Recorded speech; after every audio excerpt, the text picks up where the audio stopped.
Right, let's begin. So registrations opened up for vaccinations for all of those above the age of 14 at 4 p.m. this evening. As soon as the portal was opened up, there was a rush of people coming in. There were reports that the site had crashed for a bit, but it soon resumed. The whole process is happening relatively smoothly. R.S. Sharma, who's the head of the National Health Authority in charge of this Cowin platform, has tweeted out later this evening that 55,000 people are registering per second. In the first 3 hours, they've seen over 80 lakh people registering. That's great news. That means vaccine hesitancy perhaps is receding. But the real question is not how smoothly the Cowin platform works or doesn't work, or how soon you get your OTP or how late you get your OTP. The question really is, where are the vaccinations? And that's where it gets worrisome. State after state is reporting that they don't really have any clarity on when vaccines will be available from the 1st of May, and this will lead to a delay in the vaccination rollout in phase 3. So the state of Maharashtra, for example, has said very clearly that they can't start from the 1st of May. The health minister of the state, Rajesh Tope, says that they'll probably get their doses only after the 20th of May. Kerala has also said that they have no clarity and visibility on doses. Thomas Isaac, whose interview you'll hear ahead on the show, says Covaxin has promised them doses from June. No word from Covishield at this point. Chhattisgarh state has reportedly said they have no doses been promised to them by July at least. Rajasthan may get some doses by 15th of May. Odisha may get Covaxin after 15th of May. No timeline on Covishield. Haryana also says they have no clarity on when their doses will come. So now the question is no longer whether states will pay 400 rupees or 300 rupees or 600 rupees for the doses. Some states have also talked about global tenders, but there are no doses. So what is going to happen from the 1st of May, and how much will this delay impede our move towards herd immunity and beating back COVID-19? To speak on this, I'm joined now by Dr. Giridhar Babu, head of Life Course Epidemiology at PHFI, Dr. N.K. Arora, chair COVID subcommittee of NTAGI, on the show with us today, as is Viren, Shetty, ED and Group COO of Narayana, Hrudalaya.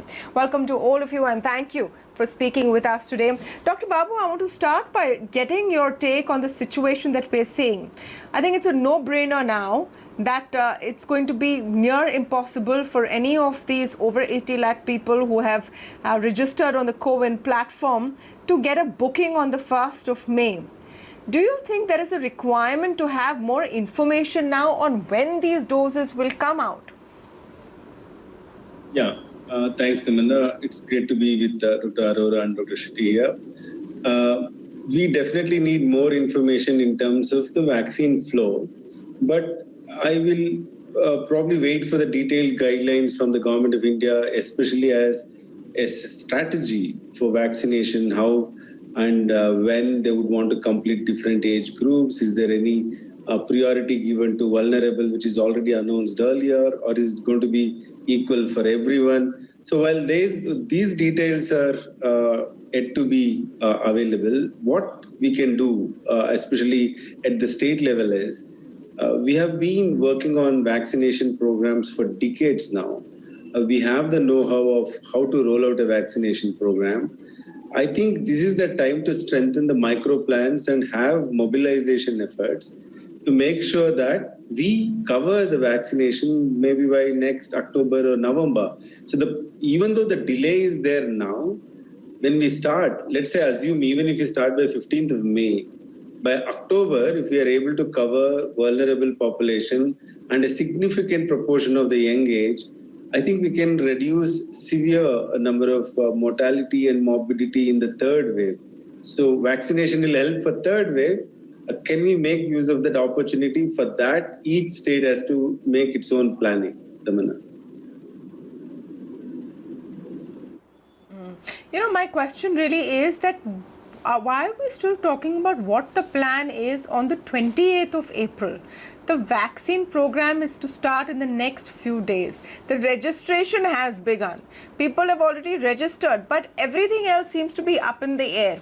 Viren Shetty, let me come quickly to you. As I'm assuming a potential buyer, because private hospitals, private medical centers are also in the fray. Technically, you can go out there and you can book doses from India or even globally if you want to for your patients. Is there any possibility of getting vaccines right now? What has your experience been? We can get the vaccines. We may not get it on the 1st of May. We have been in touch with the company since December, actually. And even when we were talking with them in December, they had indicated that they would be able to give us a supply sometime around May. So they weren't too far off. It's just that there was definitely, it seems like a change in plan. While it seemed like the government was intent on vaccinating everyone themselves, they've now opened it up to all age groups and to all people to buy it directly. And I think that's a good thing because it opens up the choice of options. But of course, we have to understand that they were going from a place where there was one set of expectations on price and volume, and now it's completely switched. So I think they've also had to recalibrate. And based on what you said earlier, it still seems, it looks like the final price is not yet decided, and there's still some haggling going on there. So these are these last minute hiccups that is to be expected. I mean, this is India. Nothing really happens on time, exactly on time when you want it. It will come 1 or 2 weeks here or there. I really think we've been waiting a whole year for this. We can wait a couple of days more.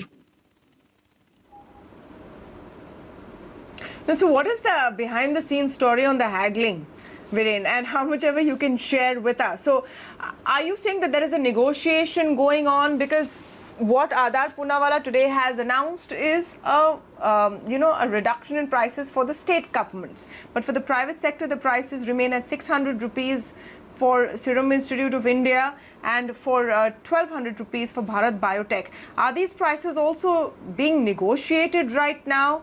Have any doses been booked from your side? Is there visibility being given to you by when they will be delivered or made available?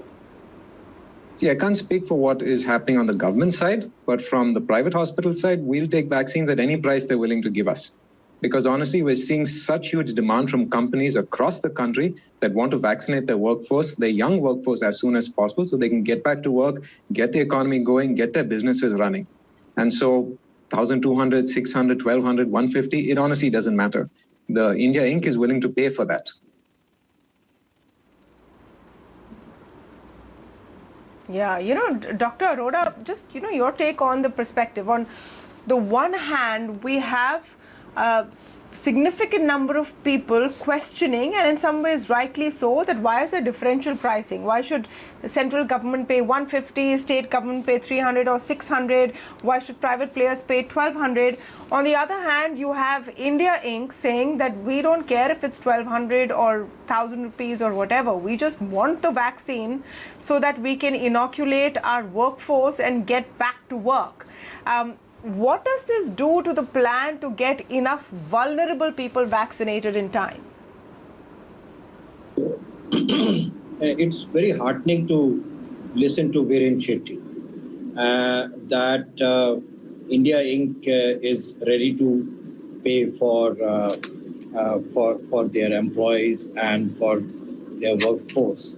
And I think that is the broad policy guidance we are hearing from the government also, that there is a highest priority age group that is more than 45, which central government is supporting and which continues to support. And as I understand today also in the portal, the sites for 18 to 45 are not very many, but the 45 and more, 70,000 odd immunization centers are there across the country. So there is one prioritization.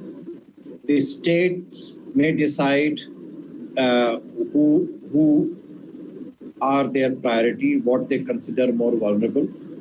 And then the third, we have talked about private sector. And this has to be seen, the context is very important. The local availability, that means Indian availability of vaccine and the global availability of vaccine. And I think Viren and Giridhar both have very clearly said that the vaccine globally also is not easy to obtain at this time. The global, in fact, if we today want to get everybody immunized by the end of the year, we need 2 billion doses. It's not available. So we clearly know that that is the bottleneck, that the vaccine is available in limited amount. And the Indian companies are going to ramp up, but it is not overnight. It is not before July or August. that we should be having anywhere between 100 to 150 million doses per month at around that time, where we can really be more comfortable, because today the uptake is around 2 to 3 million or 25 to 35 million doses every day. While if we go into, and that just kind of matches with the current production, which is about 60-70 million doses per month, and that is taken care of. But if we have this additional requirement, then we will have to wait till that time. But having said all this, but I think what Dr. R.S. Sharma has said, 55,000 people registering every second, I think this is a great, very encouraging. And I'm sure this will encourage the industry also to work overtime to see, because they are now seeing a market for themselves. The whole issue of hesitancy, I think this age 18 to 45 is keen, because they want to get back to work, they want to remain safe, or they don't want to have severe disease. And therefore, I think we are getting positive vibes. And I would also say that policy dimensions are pretty clear at this time. And we are moving, but the vaccine is clearly not available in adequate or infinite amount.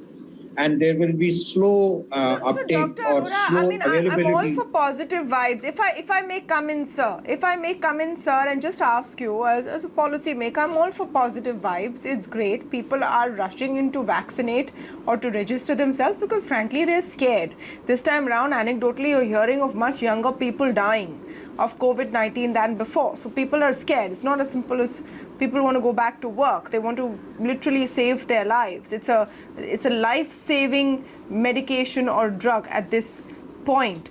Why have we opened up phase 3 from May 1st when the numbers are so clearly not matching the demand? What has been the whole point of it?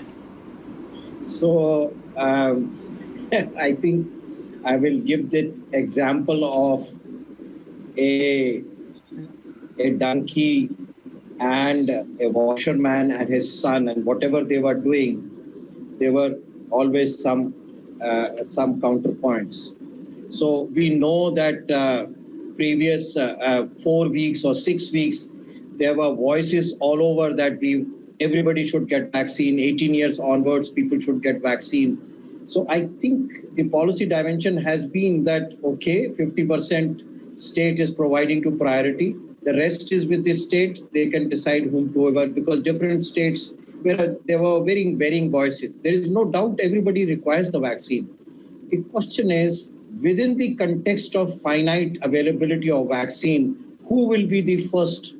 And in the most scientific manner, and which is in tune with the global thinking process, that it is those who require hospitalization and mortality where is highest. Within India, 88% people, even today, more than 80% of the people who are dying are above the age of 45. Most of the people who are requiring hospitalization are above the age of 45 and with comorbidities. Because the overall volume is increased, so we see younger people also suffering because the total denominator has increased. But the bulk, the proportion of the death and the hospitalization and the pressure on health system is from the elder population. Okay. Dr. Babu, with vaccination clearly going to be taking some time, and you mentioned that maybe by October, if we can finish vaccinating a significant part of the younger population and those who are more vulnerable, with those figures in place and those calculations in place, what would be your projection of when we will see the back of this second wave, when we will peak, when we will start seeing numbers coming down, considering daily infections are also that high? Tamanna, these two things are different. Second wave, the cases that we have, will come down only by aggressive containment. No amount of vaccination right now is going to decrease the current peak of the second wave. So that we need to be clear. And my only appeal to all the states is that as the government of India has clearly instructed, the 200 districts with high risk, especially test positivity being higher, do aggressive containment, do local lockdowns, make sure the cases come down so that the health system is able to cater to the severe cases. That's part A. Part B is to prevent the casualties, mortality and morbidity in the third wave. In order to do that, as Dr. Arora sir has clearly explained, I'm not confused. Although the government has not stated, I think the way I have understood is the government of India has prioritized 45 years and above as the vulnerable group, and they are going to vaccinate them anyway. And in order to do that, they are making sure that the requirement of doses is already given to the government of India. So government of Karnataka or any other state cannot buy until these vaccines are delivered to government of India. So that's what the clear signal is. So what now government of India is expecting is beyond this 45 years and above, how much ever the private sector will cover, how much ever the state governments will cover, that's additional protection. But they will strive their best to do 45 years and above and cover all of them. So if we are able to do even this much by the end of October, which is 45 years and above, we have covered everyone, and then less than 45 years, especially those who have comorbidities, are taken as priority by the state governments and they cover them, and the private sector covers all the other productive age group, then we are in a good shape. But the real problem is the constraint. Availability is not there. So now more vaccines will come, and at least by the end of June, the 3 or 4 vaccines will be in India itself. Plus, if there is any additional importing, if it is available. So there will be vaccines available in the future. But if you want everything on May 1st, it's not there. That's why I said we need to plan now on the vaccination planning sessions. How do you mobilize these people, especially for the state governments? Because in public health system, to mobilize vast number of people to get vaccination can also be super spreader events. We have to plan that out now. And as the vaccines are available, we should expand the coverage at a very faster pace.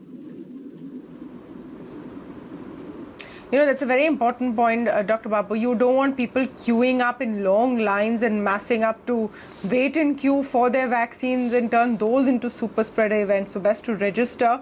Aapka bhi number aayega. We'll have to see when that happens. Thank you so much to all of you for joining us on the discussion this evening.